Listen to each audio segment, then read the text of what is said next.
ACM ICPC मेरे college की best memories में से एक। क्या है ये ICPC? क्यों तुम्हें ICPC के बारे में जानना चाहिए और उसमें पार्ट लेना चाहिए? क्या ICPC प्लेसमेंट्स में हेल्प करता है? ICPC के लिए तुम लोग कैसे प्रिपेयर कर सकते हो? दोस्तों, अगर तुम्हारे मन में भी ये सारे सवाल हैं या तुम ACM ICPC के बारे में नहीं जानते और तुम्हें नहीं पता कि ICPC का कॉम्पिटिटिव कोडिंग से क्या लेना देना है, तो इस वीडियो को एंड तक देखो। हेलो दोस्तों, मेरा नाम है लव एंड आज के इस वीडियो में हम डिटेल में डिस्कस करेंगे ACM ICPC के बारे में।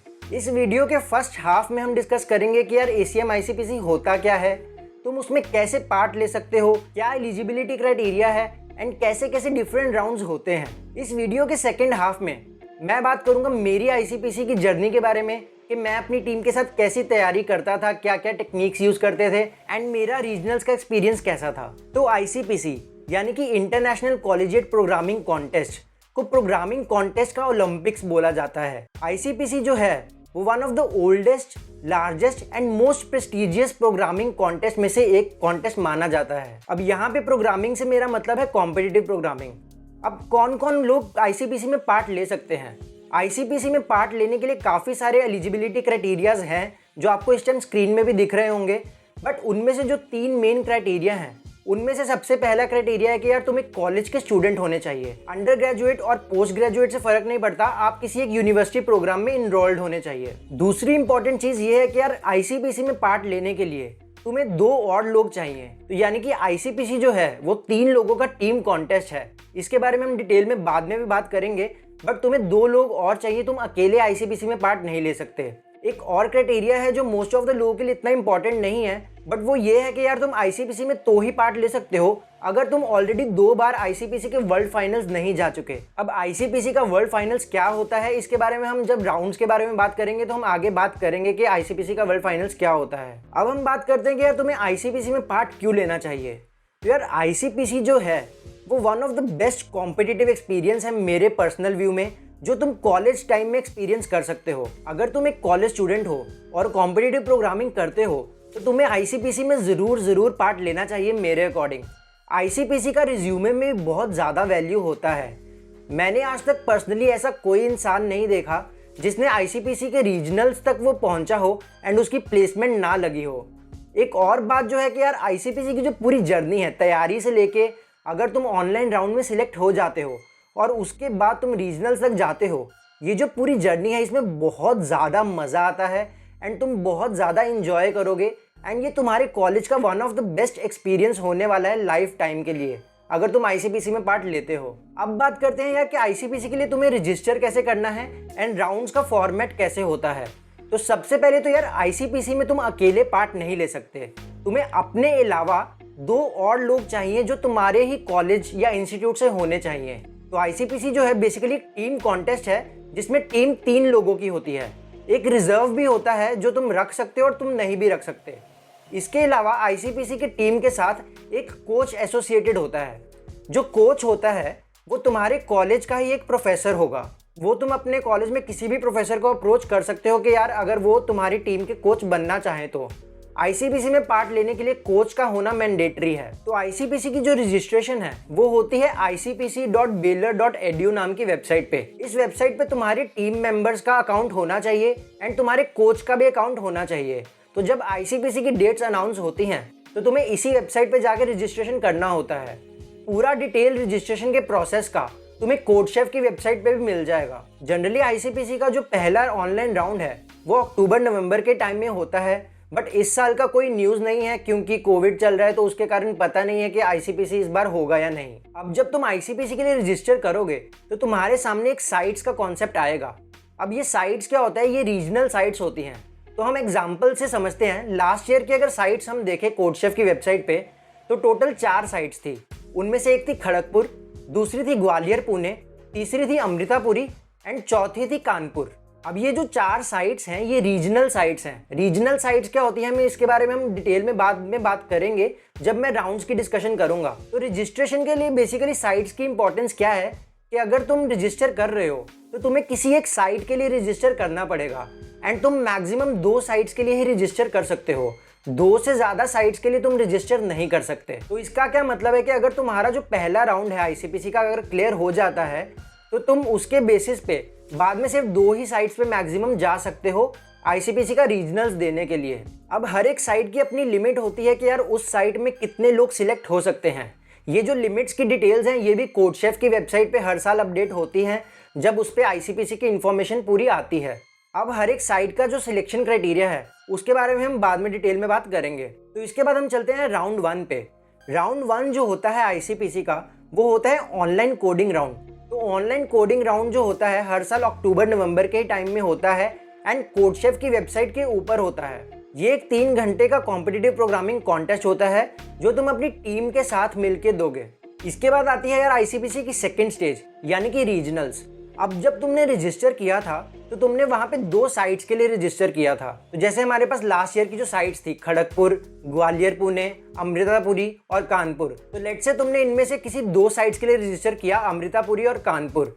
तो जब तुमने ऑनलाइन कोडिंग राउंड दे दिया उसके बाद 2 टाइप की रैंक लिस्ट आएंगी।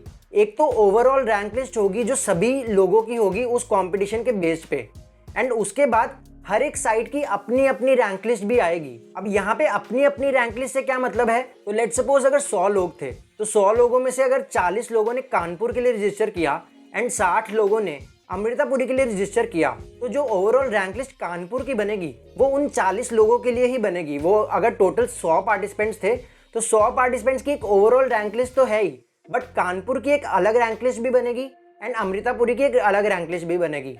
And in site wise rank list के बेसिस पे तुम्हारा इन रीजनल साइट्स में सिलेक्शन होगा। अब जो सिलेक्शन क्राइटेरिया है वो डिफरेंट साइट्स का हर साल वेरी करता रहता है एंड उसमें मेन 2 क्राइटेरिया होते हैं। सबसे पहला क्राइटेरिया होता है यार मेरिट बेस्ड। तो मेरिट बेस्ड क्राइटेरिया क्या होता है कि लेट्स से अगर एक साइट में 150 लोगों की सीट्स हैं तो उसमें क्या होगा कि टॉप 150 उस साइट की रैंक लिस्ट से उठा लो। दूसरा क्राइटेरिया होता है यार कॉलेज बेस्ड। तो ये कॉलेज बेस्ड सिलेक्शन क्या होता है, तो लेट्स से अगर मेरे कॉलेज में से 2 टीम्स ने पार्ट लिया, उसमें से मेरी टीम का रैंक फर्स्ट आया एंड दूसरी टीम का सेकंड आया, एंड एक और टीम थी जिसका थर्ड रैंक आया वो दूसरे कॉलेज से थी। तो इसमें क्या होगा कि हर एक कॉलेज की पहली टीम उठाई जाएगी। तो मेरे कॉलेज से मैं सिलेक्ट हो जाऊंगा एंड दूसरे कॉलेज से जो थर्ड रैंक वाली टीम है वो सिलेक्ट हो जाएगी। ऑल्दो मेरे कॉलेज से जो दूसरी टीम है जिसका रैंक 2 है, मतलब वो थर्ड रैंक वाली टीम से ऊपर रैंक है, वो सिलेक्ट नहीं होगी क्योंकि वो कॉलेज में टॉप पे नहीं है। तो ये रूल एग्जिस्ट क्यों करता है, बेसिकली जो ऑर्गेनाइजेशन है वो चाहती है कि मैक्सिमम लोगों को मोटिवेशन मिले पार्ट लेने के लिए। तो वो चाहते हैं कि मैक्सिमम लोगों को अपॉर्चुनिटी मिलनी चाहिए, तो इसलिए ये रूल एग्जिस्ट करता है। इस सिलेक्शन क्राइटेरिया के लिए काफ़ी लोगों के मिक्स्ड व्यूज़ हैं। काफ़ी लोगों को लगता है कि सिर्फ मेरिट बेस्ड ही होनी चाहिए, काफ़ी लोगों को लगता है कि काफ़ी लोगों को अपॉर्चुनिटी भी मिलनी चाहिए। एंड हर साल जो फाइनल क्राइटेरिया है वो जनरली फिक्स नहीं होता है, वो चेंज हो सकता है। एंड काफ़ी साइट्स में काफ़ी बार होता है कि यार सिर्फ मेरिट बेस्ड होगा, एंड काफ़ी साइट्स में काफ़ी बार होता है कि सिर्फ कॉलेज बेस्ड होगा, एंड कुछ साइट्स में इनका मिक्सचर भी यूज़ होता है कि लेट्स से टॉप 20 जो हैं वो मेरिट के बेसिस पे निकाल लेते हैं और उसके बाद जो बाकी के बचे कंटेस्टेंट्स हैं वो कॉलेज वाइज रैंकिंग पे उठा लेते हैं। तो बेसिकली ऑनलाइन कोडिंग राउंड की परफॉर्मेंस के बेसिस पे जो इनकी साइट्स की लिस्ट आएगी उनमें से अगर तुम्हारा नाम आ जाता है तो तुम सिलेक्ट हो जाओगे एक रीजनल साइट्स के लिए। एंड क्योंकि तुम मैक्सिमम 2 साइट्स के लिए ही रजिस्टर कर सकते थे तो तुम्हारा सिलेक्शन भी मैक्सिमम 2 रीजनल साइट्स में ही हो सकता है। तो अगर अब तुम्हारा किसी रीजनल साइट में सिलेक्शन हो जाता है तो उसके बाद तुम उस साइट में मतलब उस जगह पे फिजिकली जाओगे कॉन्टेस्ट देने। एंड ये जो सेकेंड रीजनल कॉन्टेस्ट होता है ये 5 घंटे का कॉन्टेस्ट होता है, मतलब एक लंबा कॉन्टेस्ट होता है। अब इस 5 घंटे के कॉन्टेस्ट के लिए बेसिकली क्या होता है कि तुम एक दिन पहले जाते हो, पहले दिन पूरी इनॉग्रेशन सेरेमनी वगैरह होती है एंड सेकंड दिन सुबह के टाइम पे जनरली 9 से लेकर 2 बजे तक जो होता है वो 5 घंटे का रीजनल कॉन्टेस्ट होता है। अब हर एक रीजनल साइट्स के कुछ स्लॉट्स होते हैं। तो लेट्स से अगर किसी साइट के 2 स्लॉट्स हैं तो उस साइट में जो रीजनल कॉन्टेस्ट होगा उसमें जो टॉप 2 टीम्स होंगी वो जाती हैं यार वर्ल्ड फाइनल्स के लिए। तो टोटल रीजनल साइट्स की सारी टीम्स को मिला के 8 to 10 टीम्स जो हैं वो वर्ल्ड फाइनल्स के लिए जाती हैं। वर्ल्ड फाइनल्स जनरली इंडिया के बाहर होते हैं एंड वो जो टीम्स हैं वो इंडिया को रिप्रेजेंट करती हैं एसीएम आईसीपीसी के वर्ल्ड फाइनल्स में। अब आईसीपीसी का जो वर्ल्ड फाइनल्स है वो काफ़ी difficult and competitive coding contest होता है। तो अगर मैं तुम्हें इसकी डिफिकल्टी के बारे में बताना चाहूँ तो बेस्ट रैंक जो आज तक किसी इंडियन टीम का आया है मेरी नॉलेज में जितना मुझे याद है वो रैंक है यार 18th एंड वो आया था 2012 में। जितना मुझे अच्छे से याद है आज तक इस 18 रैंक को 2012 के बाद किसी इंडियन टीम ने बीट नहीं किया है वर्ल्ड फाइनल्स में। बट एसीएम आईसीपीसी के वर्ल्ड फाइनल्स के लिए सिलेक्शन होना ही एक बहुत बड़ी बात है, एंड अगर आप रीजनल्स में जा पा रहे हो तो वो भी एक काफ़ी अच्छी बात ही है। तो यार ये थी पूरी नॉलेज आईसीपीसी के बारे में कि राउंड्स कैसे होते हैं, एलिजिबिलिटी क्राइटेरिया क्या है एंड बाकी सारे इन्फॉर्मेशन। और डिटेल में अगर तुम आईसीपीसी के बारे में पढ़ना चाह रहे हो तो मैं नीचे डिस्क्रिप्शन में कोडशेफ का लिंक छोड़ दूंगा, वहाँ पे तुम्हें डिटेल में आईसीपीसी के बारे में पता चल जाएगा, एलिजिबिलिटी के बारे में भी एंड क्या क्या राउंड्स होते हैं उसके बारे में भी। अब इसके बाद बात करते हैं यार मेरी आईसीपीसी की जर्नी के बारे में। तो जो मेरी आईसीपीसी की जो जर्नी है वो मेरे अकॉर्डिंग मेरे कॉलेज की one of the best memories में से एक है। जो पूरी आईसीपीसी की प्रिपरेशन करना, बाद में रीजनल्स में जाना, ये जो पूरा प्रोसेस है, ये जो पूरी जर्नी है, ये इतनी इंजॉयबल रही है मेरे लिए कि उसको वर्ड्स में एक्सप्रेस करना मेरे लिए बहुत डिफिकल्ट है। तो सबसे पहले तो डिस्कस करते हैं कि यार हम एसीएम आईसीपीसी के लिए कैसे प्रिपेयर करते थे। तो सबसे इंपॉर्टेंट चीज़ जो है बेसिकली तुम्हें कॉम्पिटिटिव प्रोग्रामिंग तो आनी ही चाहिए। कॉम्पिटिटिव प्रोग्रामिंग इज़ मस्ट, क्योंकि ये कॉम्पिटिटिव प्रोग्रामिंग का ही कॉन्टेस्ट है। तो अगर तुम्हें कॉम्पिटिटिव प्रोग्रामिंग के बारे में जानना है कि एसीएम आईसीपीसी में कैसी कॉम्पिटिटिव प्रोग्रामिंग चाहिए, क्या टॉपिक्स इंपॉर्टेंट हैं, तो उसके बारे में ऑलरेडी एक डिटेल्ड वीडियो बना चुका हूँ। तो इस वीडियो में डिटेल में बताया गया है कि प्रोग्रामिंग के रिस्पेक्ट में तुम्हें आईसीपीसी के लिए कौन कौन से टॉपिक्स कवर करने हैं, क्या क्या टॉपिक्स इंपॉर्टेंट है। बट क्योंकि आईसीपीसी एक टीम कॉन्टेस्ट है, एक इंडिविजुअल कॉन्टेस्ट नहीं है, तुम्हारे साथ और 2 लोग होंगे जो कॉन्टेस्ट देने वाले हैं, तो प्रोग्रामिंग तो मैटर करती ही है। बट उसके अलावा एक बहुत इंपॉर्टेंट चीज़ है जो है यार टीम वर्क। टीम वर्क भी आईसीपीसी में बहुत मैटर करता है। हो सकता है कि तुम्हारा एक टीम मेंबर बहुत अच्छा हो, बट अगर तुम्हारा टीम वर्क अच्छा नहीं है एंड दूसरी एक टीम है जिसमें काफ़ी सारे जो लोग हैं वो मीडियम लेवल के हैं बट उनका टीम वर्क अच्छा है, तो वो एज अ टीम तुमसे बेटर परफॉर्म करेंगे। तो जब हम कॉलेज में आईसीपीसी के लिए प्रिपेयर करते थे तो हम बहुत ज़्यादा टीम कॉन्टेस्ट देते थे। जब भी आईसीपीसी के लिए हमें प्रिपेयर करना होता था, टीम कॉन्टेस्ट क्यों देना चाहिए? क्योंकि यार अगर तुम कोई भी चीज़ कर रहे हो तो तुम्हें उसका पहले मॉक तो करना ही पड़ेगा ना। तुम लोगों में से जिन लोगों ने भी आईआईटी जेईई भी दिया है, अब वो भी पहले मॉक टेस्ट तो देते ही थे ना, सीधा आईआईटी जेईई तो नहीं दिया। तो अगर तुम्हें आईसीपीसी भी देना है तो पहले काफ़ी सारे टीम कॉन्टेस्ट तुम्हें देने चाहिए। तो टीम कॉन्टेस्ट से क्या होगा, तुम्हारा टीम वर्क इंप्रूव होगा, तुम्हें अपने ग्रुप मेंबर्स के बारे में पता चलेगा कि यार किसकी क्या स्ट्रेंथ है, किसकी क्या वीकनेस है। तो अगर मैं लेट्स से अपनी टीम की बात करूं तो मुझे पर्सनली डायनामिक प्रोग्रामिंग इतनी पसंद नहीं थी, बट मुझे पता है कि यार अगर मेरे को डायनामिक प्रोग्रामिंग का क्वेश्चन मिल गया है तो मैं फटाफट बाकी अपने टीम मेंबर्स को दे देता था। अगर डेटा स्ट्रक्चर का कोई क्वेश्चन आता था तो वो मैं हैंडल कर लेता था। अगर हमें कोड तेज़ लिखना है तो हमारे पास एक मेंबर है जो वही कोड तेज़ लिखता था। अब ये जो चीज़ें हैं ये कैसे पता लगेंगी कि किसका क्या स्ट्रॉन्ग पॉइंट है, कौन किससे बेटर कम्युनिकेट कर पाता है, कौन किस टीम मेंबर को ज़्यादा अच्छे से प्रॉब्लम समझा सकता है, किसको मैथ्स के प्रॉब्लम देने चाहिए, किसको कोड लिखना चाहिए, ये सब जो चीज़ें हैं तुम्हें कॉन्टेस्ट देने से ही पता चलेगी जब तुम एज अ टीम कॉन्टेस्ट दोगे, प्रैक्टिस कॉन्टेस्ट। अब ये जो प्रैक्टिस कॉन्टेस्ट है ये तुम कोड फोर्सेस पे वर्चुअल कॉन्टेस्ट दे सकते हो। हम जनरली वर्चुअल कॉन्टेस्ट देते थे कोड फोर्सेस पे, या फिर जिम में काफ़ी सारे कॉन्टेस्ट होते हैं, पास्ट आईसीपीसी कॉन्टेस्ट भी होते हैं, वो भी हम देते रहते थे प्रैक्टिस के लिए।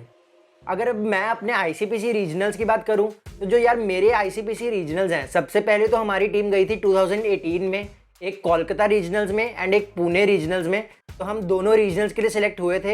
एंड फिर 2019 में हम गए थे अमृतापुरी रीजनल्स में एंड कानपुर रीजनल्स में। 2019 में भी हम दोनों रीजनल्स के लिए सिलेक्ट हो गए थे। एंड जो मेरी टीम का बेस्ट रैंक आज तक रहा है वो था 2018 में कोलकाता रीजनल्स में।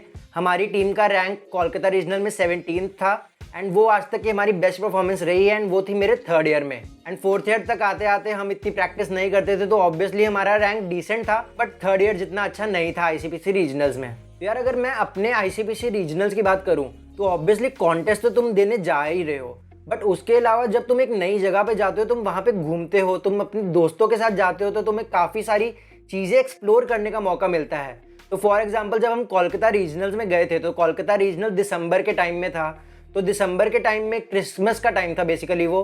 तो हम वहाँ पे कोलकाता में काफ़ी क्रिसमस टाइम के लिए घूमे एंड कोलकाता में काफ़ी सारी चीज़ें थी क्रिसमस में देखने के लिए। तो कॉन्टेस्ट के अलावा तुम्हें घूमने का भी अपॉर्चुनिटी मिलता है अपने कॉलेज के दोस्तों के साथ। एंड आईसीपीसी का आई थिंक ये बहुत ही बड़ा प्लस पॉइंट है, क्योंकि ये जो मेमोरीज़ हैं ये तुम्हारे कॉलेज की one of the best memories में से होने वाली हैं एंड तुम इसको बहुत ज़्यादा इंजॉय करोगे। एंड जो कॉन्टेस्ट का जो माहौल होता है वो तो बहुत ज़्यादा अच्छा होता ही है। वो जो 5 घंटे हैं वो इतने इंटेंस होते हैं।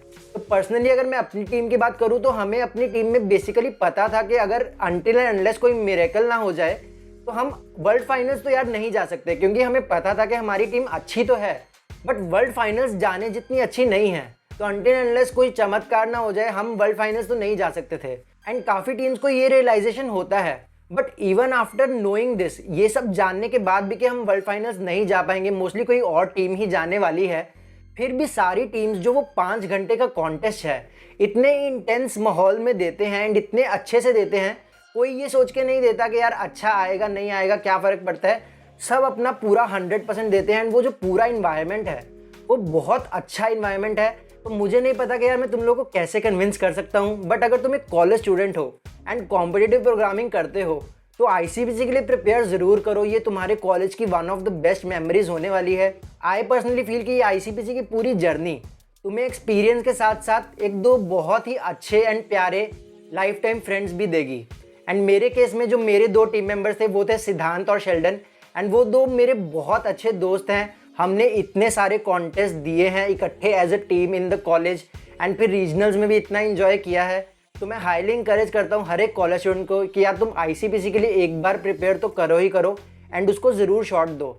एंड अगर तुम्हारे कॉलेज में इतना कॉम्पिटिटिव प्रोग्रामिंग नहीं होता है तो तुम्हारे चांसेस और ज़्यादा है सिलेक्शन होने के, क्योंकि काफ़ी साइट्स में वो जो फर्स्ट कॉलेज टीम का क्राइटेरिया है वो वैलिड होता है। तो अगर तुम अपने कॉलेज में फर्स्ट टीम हो तो तुम्हारे सिलेक्शन के चांसेस बहुत ज़्यादा बढ़ जाएंगे। तो दोस्तों ये थी आईसीपीसी की पूरी जर्नी, एंड ये एक ऐसी जर्नी है जो मेरे दिल के बहुत ज़्यादा करीब है।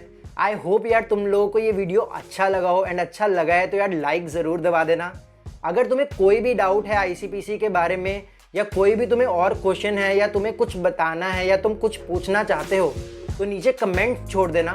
मैं ऑलमोस्ट अपने हर वीडियो में ऑलमोस्ट हर एक कमेंट का रिप्लाई करता हूँ। ऐसे और भी काफ़ी सारे वीडियोस देखने के लिए यार चैनल को सब्सक्राइब करो, बेल आइकन दबाओ। हम मिलेंगे नेक्स्ट वीडियो में। Until then good bye.